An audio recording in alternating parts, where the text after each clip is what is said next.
because I had this time limit, I'm like, right, well, I've actually just got to do this. Yeah. And there's no right time to do them. So I just went, well, I got to go.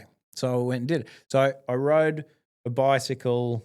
I bought it at $200 on Gumtree. Beautiful. Sent it over to Argentina. You're wild because you could have just bought one over there. Well, that's right, yeah. But I wanted to weld the rack up myself and make all these little mods on my $200 Kmart bicycle. Beautiful.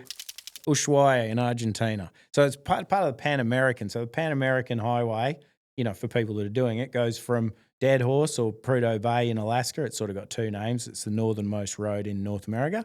And it goes unbroken all the way down to Ushuaia, except you can't get through that. I'm going to put a picture. I'm going to get the team to put a picture of it, of that road. Well, you can't get through Darien, which is a region in southern Panama. They call it the Darien Gap. You want to terrify yourself, read stories about that place. And then walked across America. And then didn't have, and people were joking with me. They're like, well, what are you going to do next? Kayak to Alaska? And I was like, oh, yeah.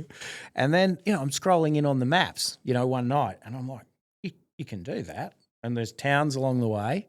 And it's all sort of sheltered by the islands. So I came back and saved up, back as a geo now, 2019, 2018, came back from riding and walking, and I had to learn how to kayak, buy a kayak, learn all this stuff.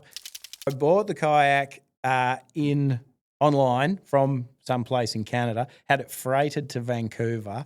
So I landed in Vancouver as that kayak arrived. Awesome. And I'd been training on one really similar. So I just sort of got in it. It did a few weeks prep because it's a lot wetter over there. Yeah. And they got tides. Tides are terrifying, especially when they're going through a small gap. So learned that and then set off and did it. How long did it take you? 3 months. Was it amazing? Days.